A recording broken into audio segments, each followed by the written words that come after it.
We're reading from Canto 6, Chapter 17, starting with 18. We'll cover a few verses. 6, 17, 18.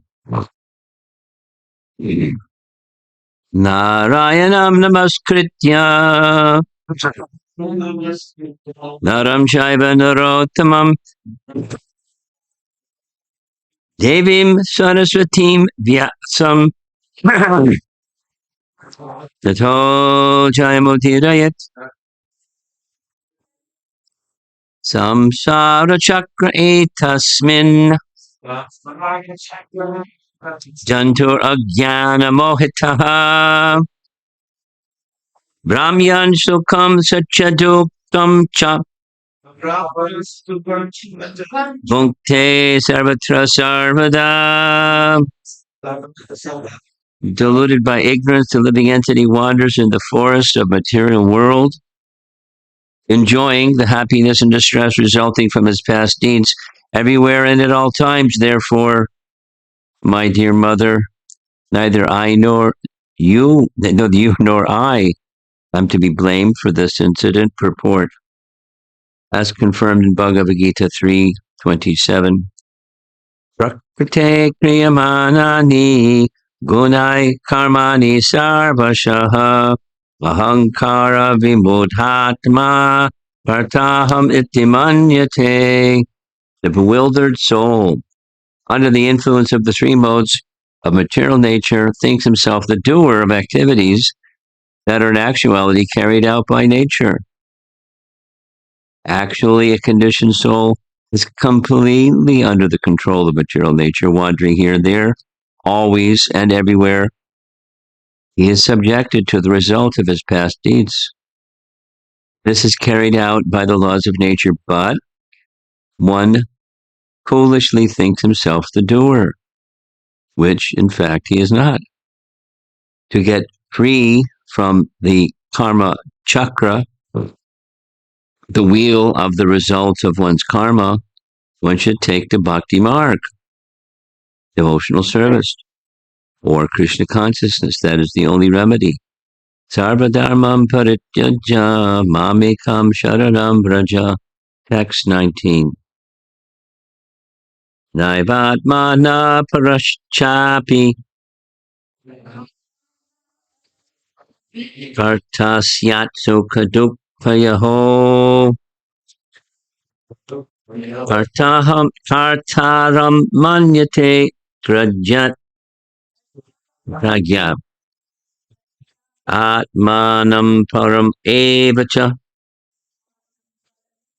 In this material world, neither the living entity himself nor others, friends and enemies, are the cause of material happiness and distress, but because of gross ignorance, the living entity thinks that he and others are the cause. Purport.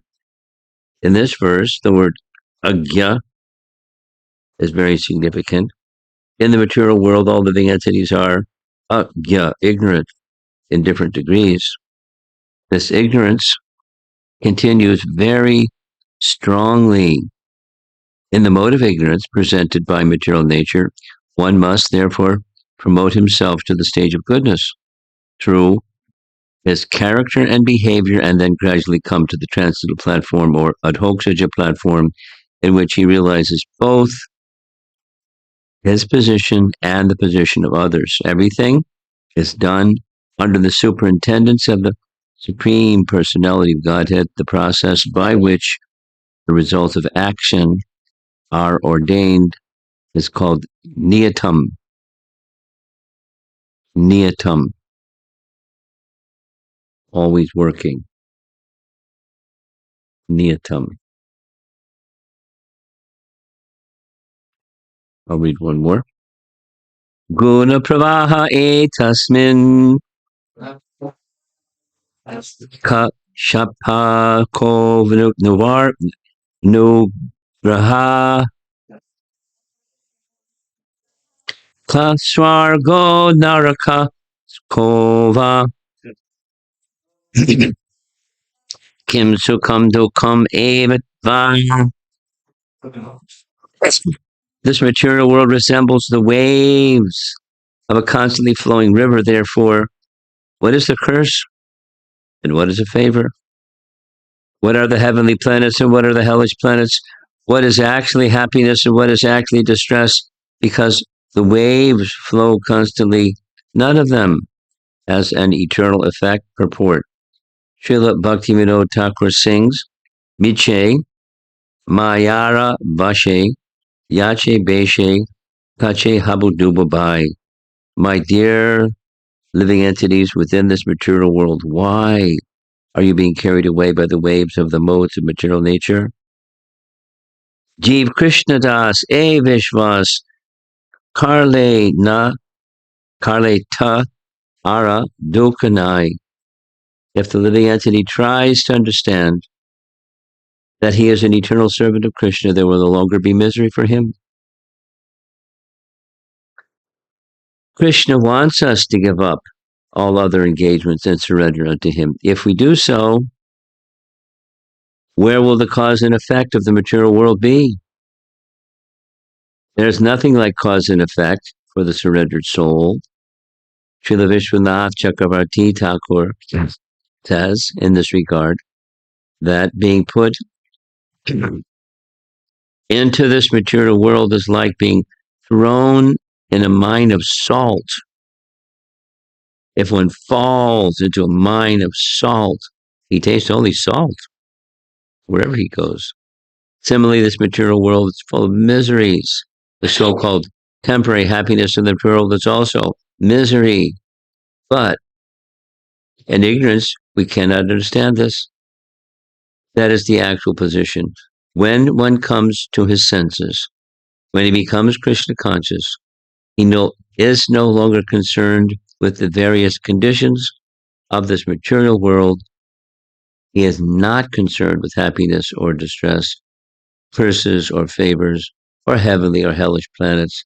He sees no distinction between them.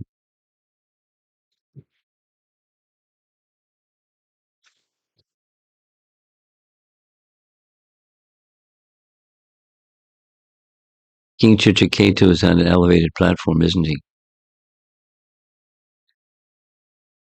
And his being undisturbed by this curse and acceptance of the curse has everything to do with the teachings that he's presenting. Because the teachings he's presenting are the picture of the temporary from the position of one who doesn't identify with the temporary. That is to say, he has a very clear idea of what the temporary is, and he's not attracted by or repulsed by the temporary because he doesn't identify with it. Now, that's elevated because we, from our perspective at least, because we identify with it, and therefore honor is one thing and dishonor is another thing. Happiness is one thing, distress is another thing. And to see honor, dishonor, happiness, distress, that's, the dualities of material existence equally, that's pretty exceptional. And it's a fact, as this metaphor of the waves of a river. It's a good example. I like the example. I think of it and speak of it often. The waves of a river, it's just water. And as the waves move, sometimes up, sometimes down, and sometimes calm, and sometimes turbulent, and sometimes.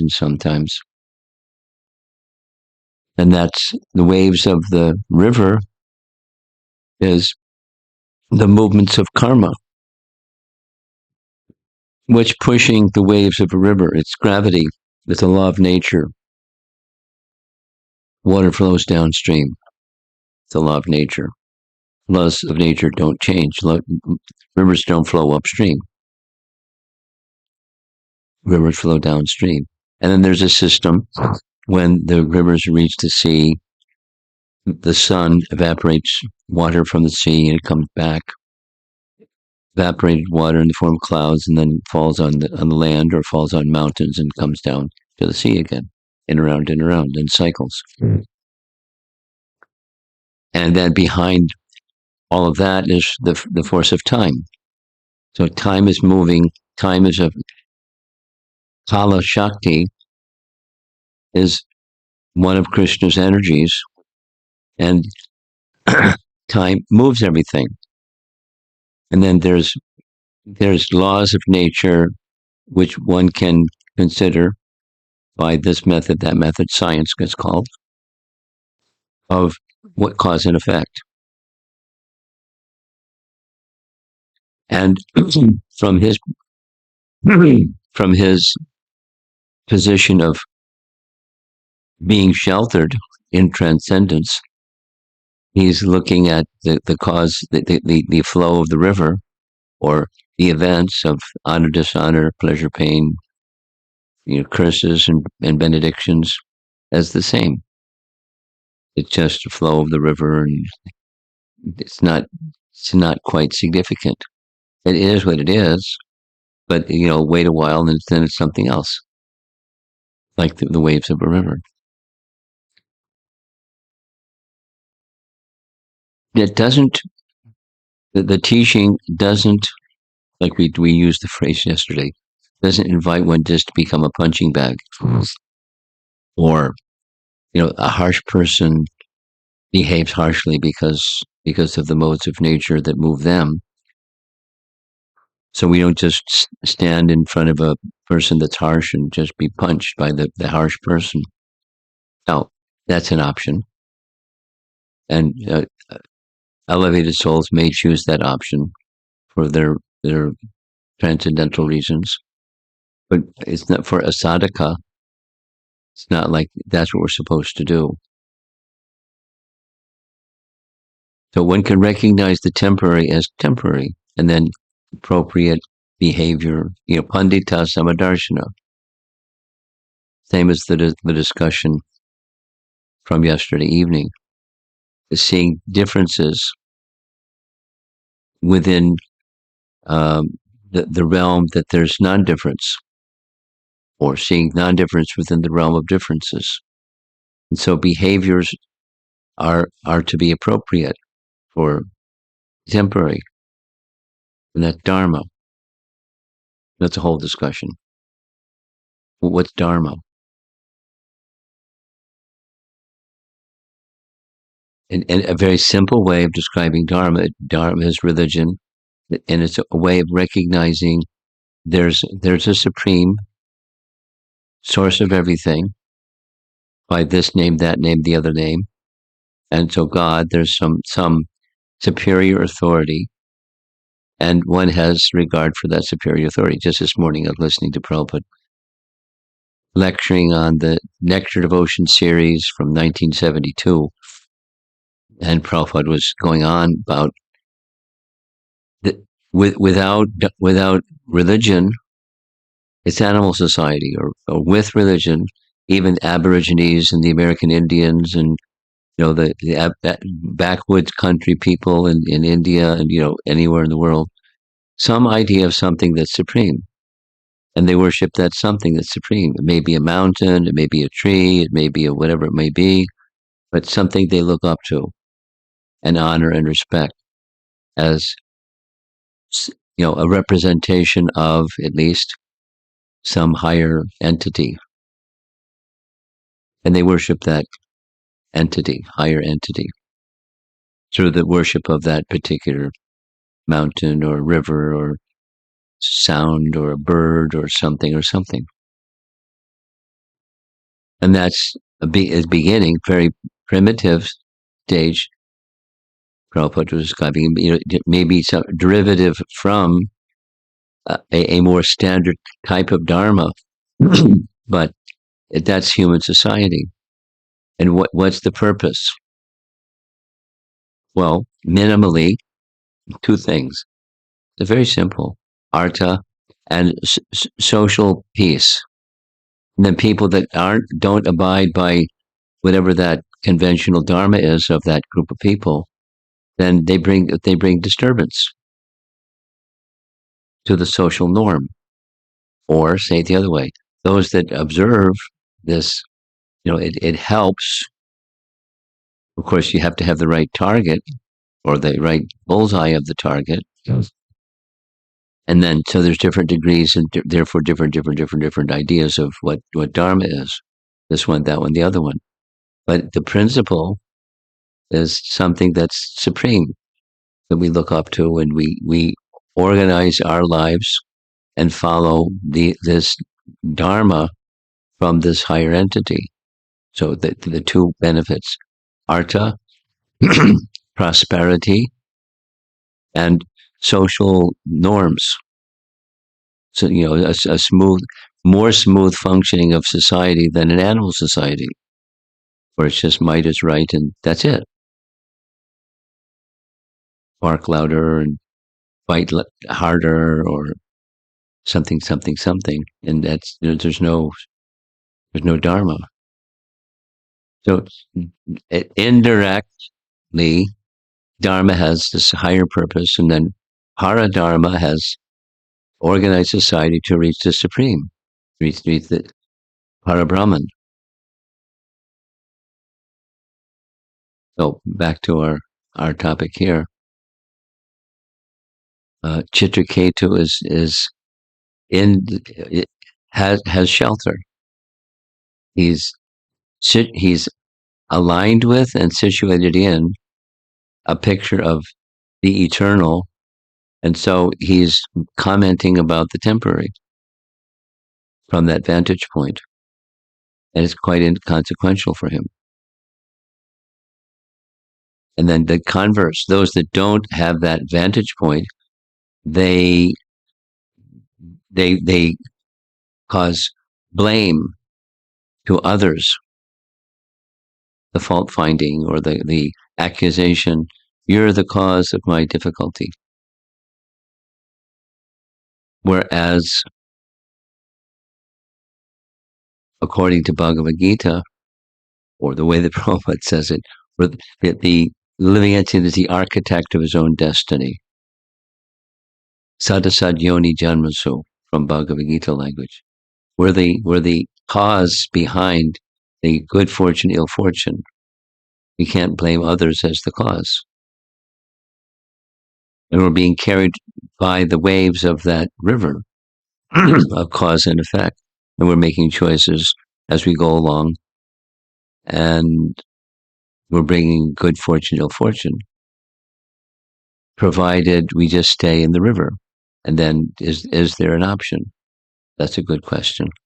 And then the option is very simple. The yoga system is meant to elevate one gradually to that which can take one out of that river altogether. Material existence river, or the law of cause and effect. And that beyond the law of cause and effect is where there isn't cause. Philosophically, it's fantastic. Does it work? That's a good question. And in other words, is there really this supreme entity that's in this causeless realm? And we take shelter of that causeless realm, or the living entity that's in the causeless realm, and we become freed from the cause and effect of material existence. We become elevated to that eternal realm. And subjectively, can one experience that? Consistently, Prabhupada would point to his young followers before they were over there in the modes of nature. And now they're becoming elevated by this bhakti process, starting with chanting, etc. And they're becoming civilized and freed from so many miseries that come from living like animals, or living entirely in the modes of nature with no shelter.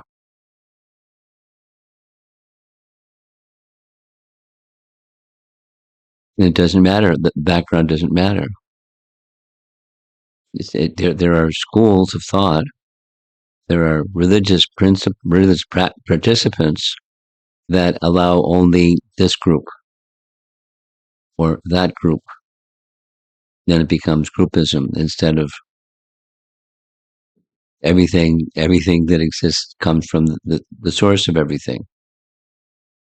And therefore, anything that comes from that source is eligible for being connected to the source, because the constitutional position of being connected to the source. And therefore, anyone can come to our meetings, Prabhupada is describing like this, or to our temples, or to the hearing that sound vibration. The effect is the same, regardless of the background. And one can see the symptoms.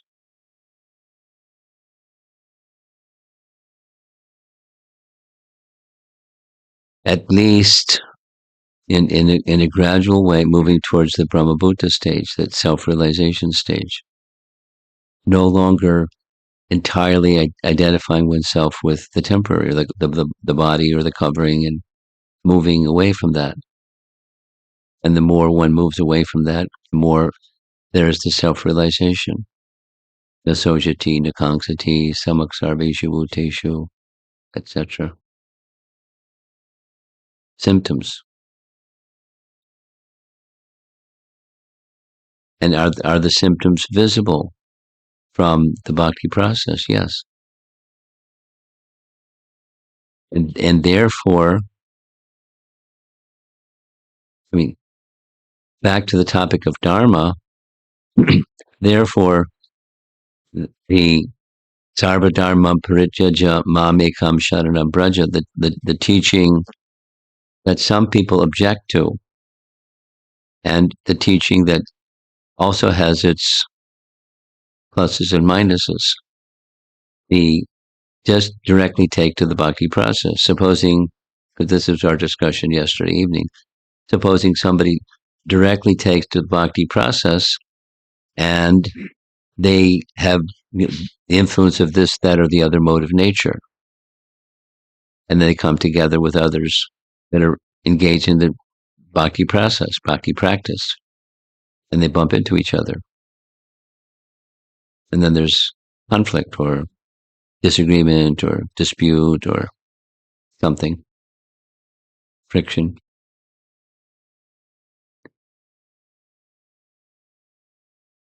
So what to do about that? Because it happens. What to do about that? The one answer is training and education about what it means to have spiritual culture.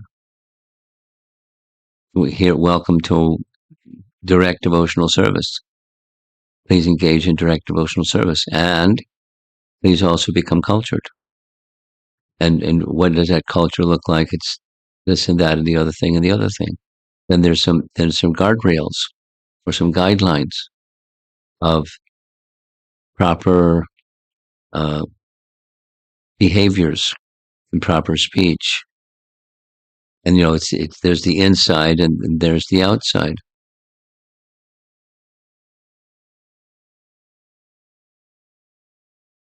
They want to give you a cushion. You got to sit on the cushion. They won't be happy otherwise. Okay, you pick your cushion. Okay.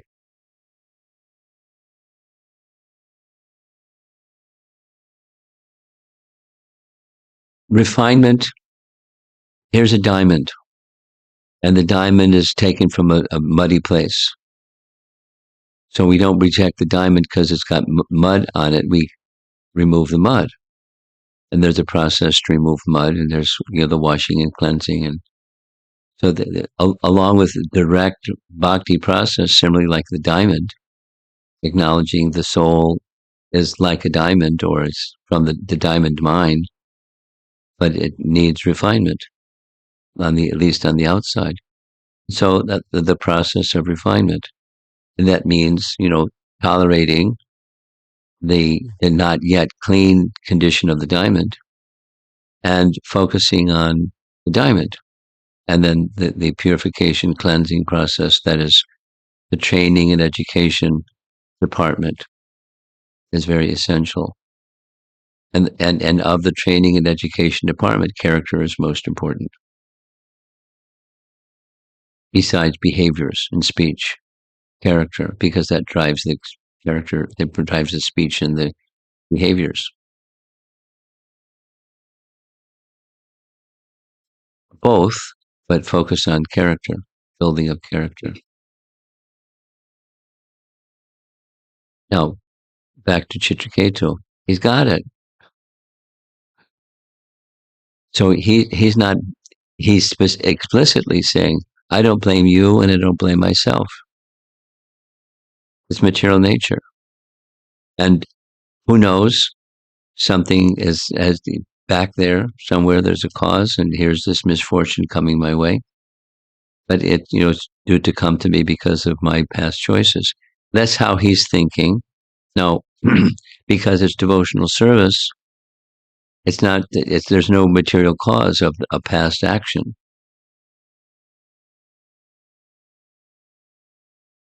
But allowing that he's thinking humbly about himself. So he's not thinking there's a silver lining behind this purse. I'm sure that the personality of Godhead has my backside. I'm sure it's going to end up really nice. Not saying that, but he's in the acceptance of the personality of Godhead and the acceptance of transcendence. The temporary fades. It doesn't stop. The river doesn't stop flowing, but its all importance diminishes and fades and vanishes. That is to say, he becomes eligible for entrance into the eternal abode. And sure enough, that's what happens. There's some steps in between, but the character leads to this, this step and that step, and the orchestration by the personality of Godhead to a very qualified soul, Chitraketu.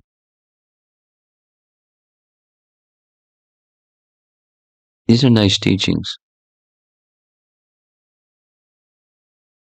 Very, very valuable teachings to guide somebody that has misfortune come to them. Now, the misfortune of being cursed to become a demon, that's pretty extreme. But there may be some other misfortunes that are less extreme, and how to handle it.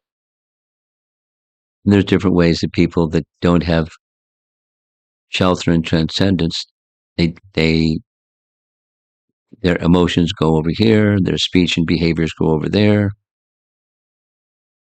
and they remain implicated.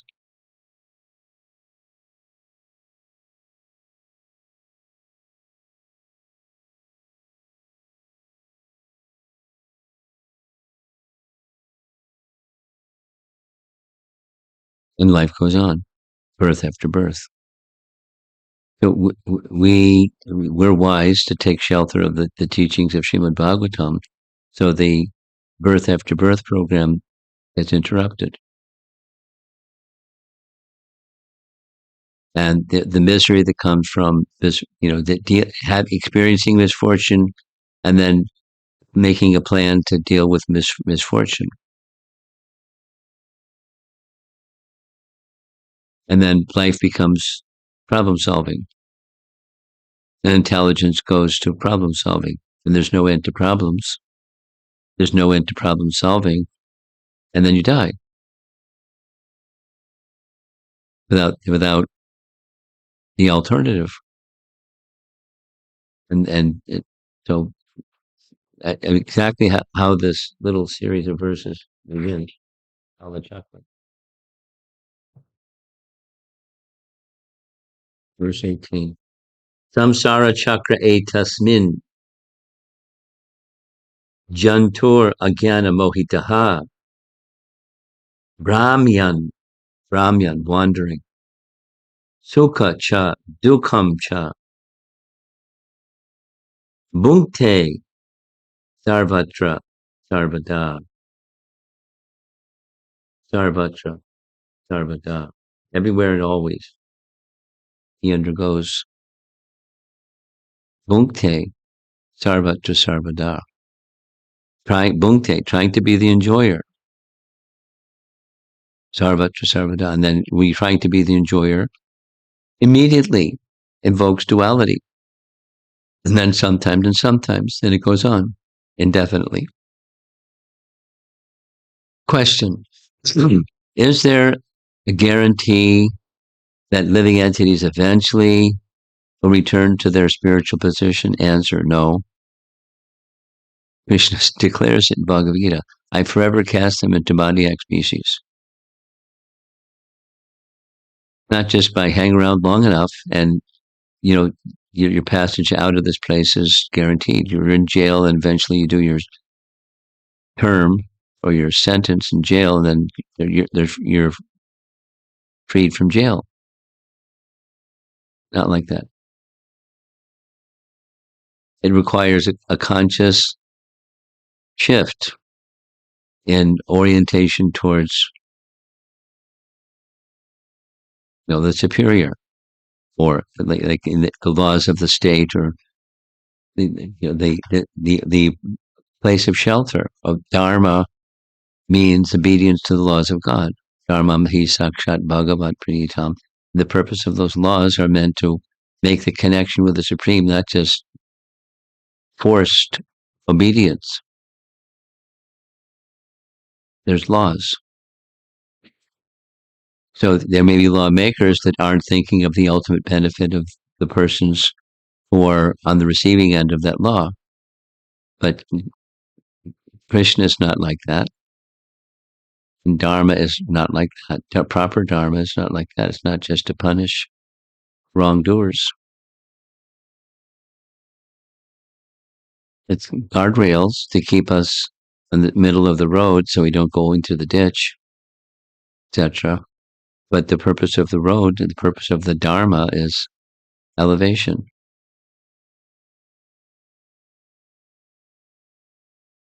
And Chitraketu understands that, so he's ready. It's not like he knows what the plan is. He's just accepting the plan without knowing what the plan is. It's a good plan. He's going to go back to Godhead. And he's going to get some opportunity not only to give some nice instruction to Parvati and everyone else that's listening here, but to Indra. He speaks very clearly and strongly to Indra.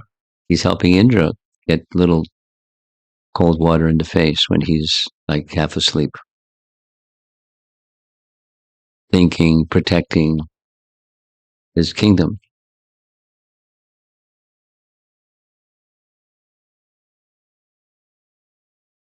Okay, let's see if there's some discussion.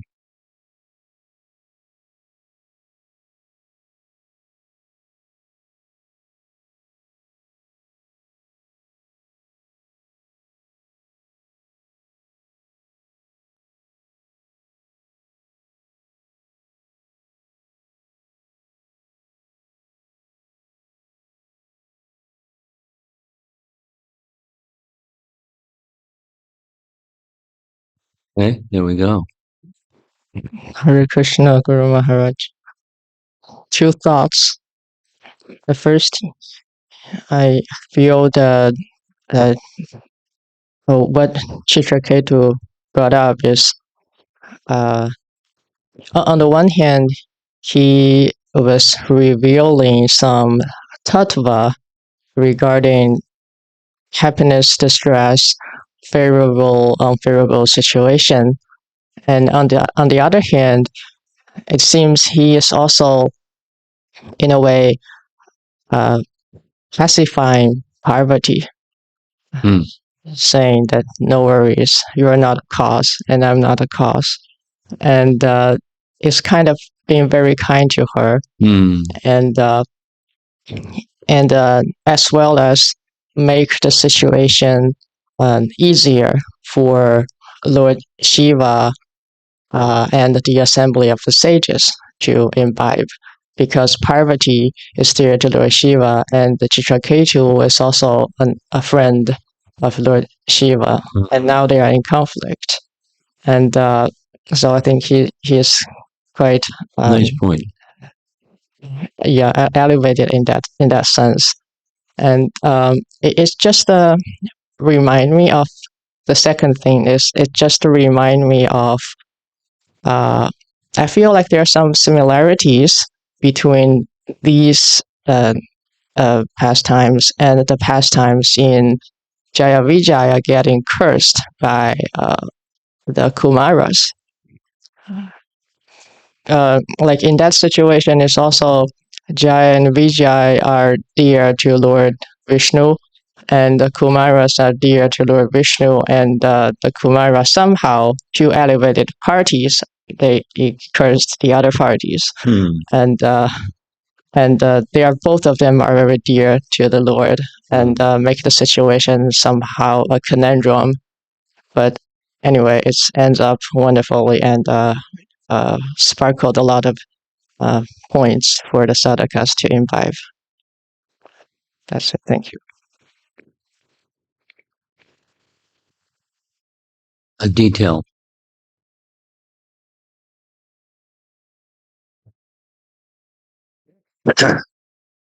I'm going to take a break, use the bathroom. I'll be right back. I'm going to go this way.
Just some thoughts on what you shared.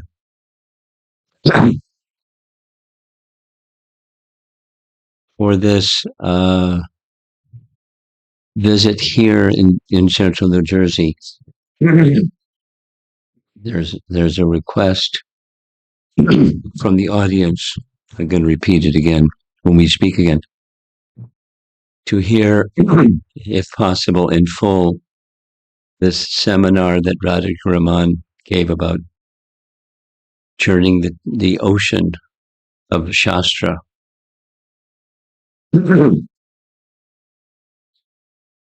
He chose to focus on this same pastime as a very nice way to illustrate principles that reading Shastra, that enhance reading of Shastra. So a particular point that he made was when this cursing goes on, Lord Vishnu being omniscient, he knows about it, and he's very concerned. And he wants to bring happiness to this, dispute. So in this case, it's Chitraketu doing that, and in this other Leela, it's Lord Vishnu doing that. And he it's a detail, but Vishnu is so concerned about this dispute that he rushes to the scene. And he's so in such a hurry, he doesn't even bring his slippers. And he's in such a hurry, he doesn't ride on the back of Garuda. And how fast is Garuda? Faster than the mind. But he goes before Garuda, and so Garuda comes after his master, and he's by the side of Lord Vishnu, and Lord Vishnu, to comfort his dear carrier Garuda, he puts his arm on him, showing affection to Garuda. Don't worry, I haven't neglected you. You're my dear devotee. And he, Lord Vishnu, is simultaneously balancing 6 things with great skill. Yes, similarity.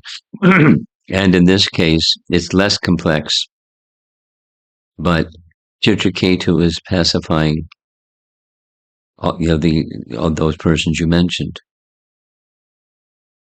by his erudition and sweetness and transcendence. And Parvati, don't feel bad. You're not to blame. I didn't do anything, but that's okay. It's okay. It's okay. So be it. Tatastu. It's really nice. It's considering the impact of one's words and actions on other elevated souls. Parvati is certainly an elevated personality. He sees that way. She is. He's very careful that his words don't cause her disturbance, but the opposite. Pacify her, pacify Lord Shiva, because he witnessed, and Lord Shiva knows the relationship that he has with Chitraketu. So he knows that it wasn't with malice. And then my wife just blasted him. So he may, so everyone's pacified expertly. Not easy. Circumstances of life are not so easy. But the platform of transcendence makes what to say and how to say it and to whom to say it and when to say it and all those subtleties. Everything can be adjusted. And say it the other way. If that connection with the source is not what it should be, then someone's going to get their toes stepped on. So he's a very gifted person in many ways. Anything else? Yeah.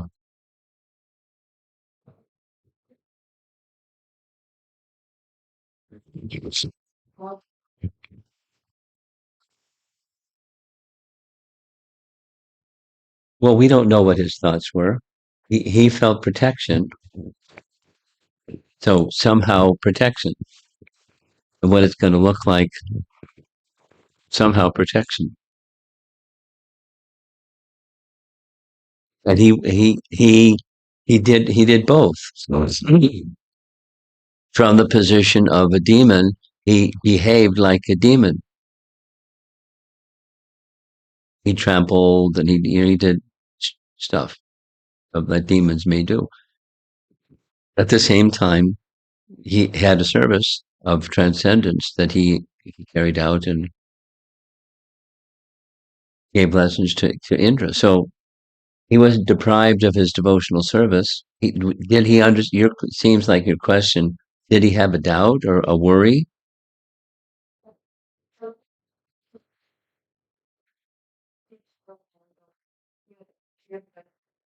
Well, what he did was he delivered Indra from his malice, and then when when Vritrasura spoke elevated words, Indra was, wait a minute, he's not a demon. So then he was hesitating. No, don't hesitate. Cut off my head, please. No, so Indra did, and his the consequence was because of his he had the capacity of playing three roles: the demon role, the pure devotee role, and the one helping the king of heaven role. He was a very talented person. And it's certainly unusual. It's not like we can expect those kinds of circumstances for ourselves, but there's no material cause that can bring about devotional service. There's nothing material circumstance can check devotional service. So that with that faith, then we can also go forward, at least in principle. And then according to our capacity, we're given examinations to see, do you really believe it? Do you really have that faith? And sometimes we do, and sometimes, we get an A in our exam, and sometimes we get an F, or sometimes somewhere in between. But he's not a sadhaka. He's a perfected soul.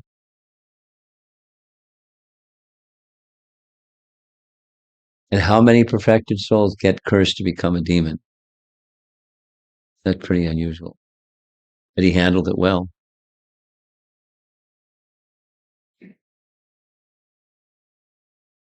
He had faith. Krishna will protect me, instead of Krishna protecting him. Yes.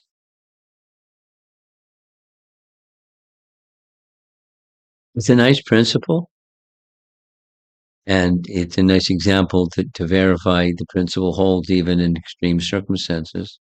So then, what about us? We're not likely to have such extreme circumstances. The king of the Vidyadharas, and with a friendship with Lord Shiva, not so likely. Not worship, but friendship.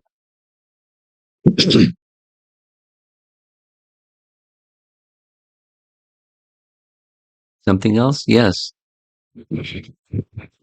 Krishna Maharaj, in Chitraketu's case, he is ready to take the curse.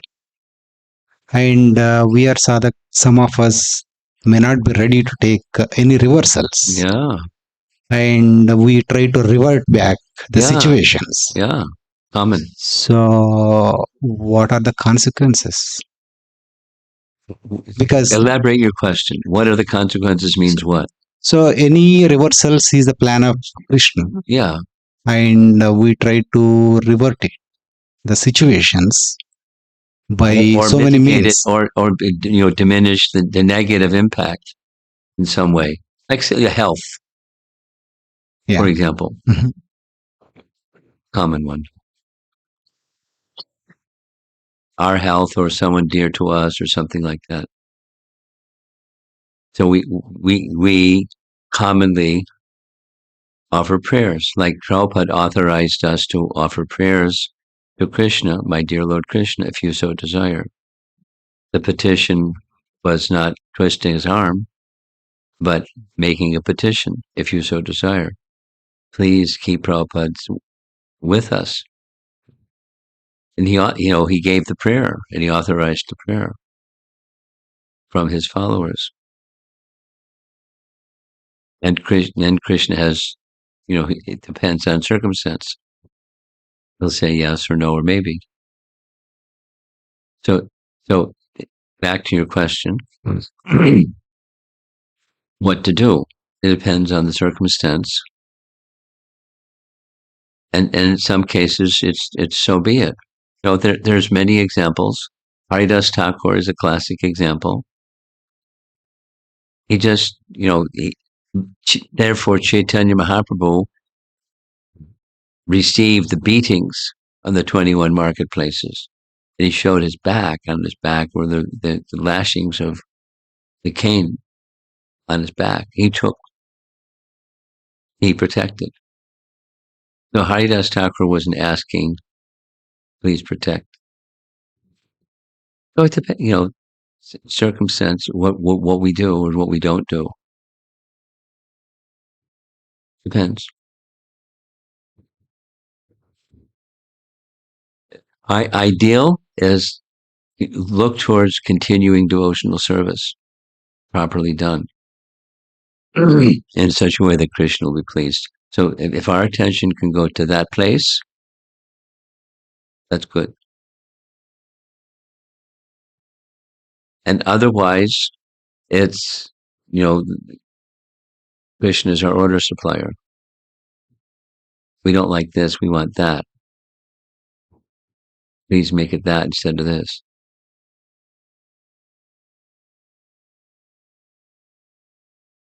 The orientation, one more time, the orientation of how we respond to misfortune, ideal is to, let's say, go to a mode of goodness place where you're observing the situation and the circumstance, etc., and then you're in that neutral place, not the reacting place. Your attention goes to Krishna. What will be pleasing to Krishna in this circumstance? And then you make some choices based upon that orientation. Krishna should be pleased, and that's ideal. And then it depends on the circumstance, what choice you're going to make.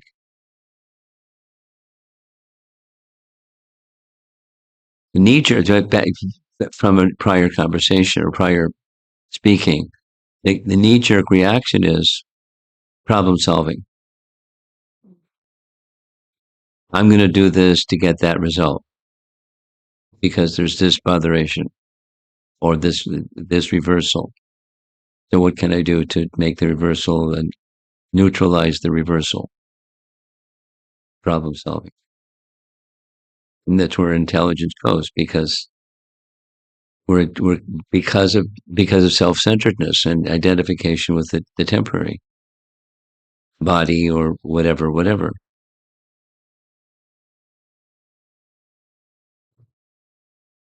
We have to be practical.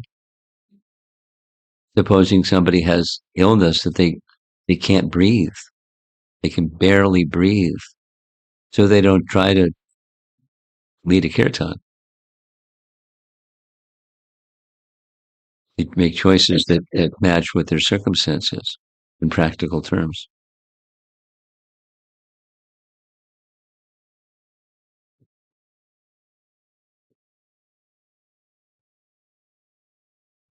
Thank you, Maharaj.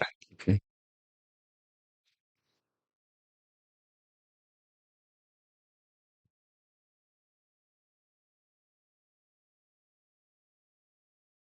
The last chapter of Canto 10 that Srila Prabhupada translated, we've seen recordings of his physical condition. And he just barely could get a sound out. Yet the clarity, absolute pristine clarity of his words is astounding. He was on a transcendental platform. He was connected to Krishna, and Krishna was speaking through him. With scriptural references and Sanskrit, and the very language itself, completely otherworldly. So it depends on one's capacity. And he was accepting. It's time to go. Not lamenting.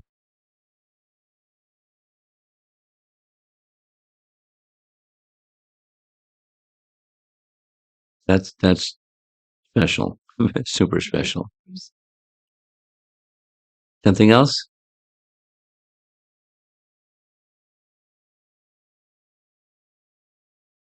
Srila Prabhupada ki? Jai. Yeah.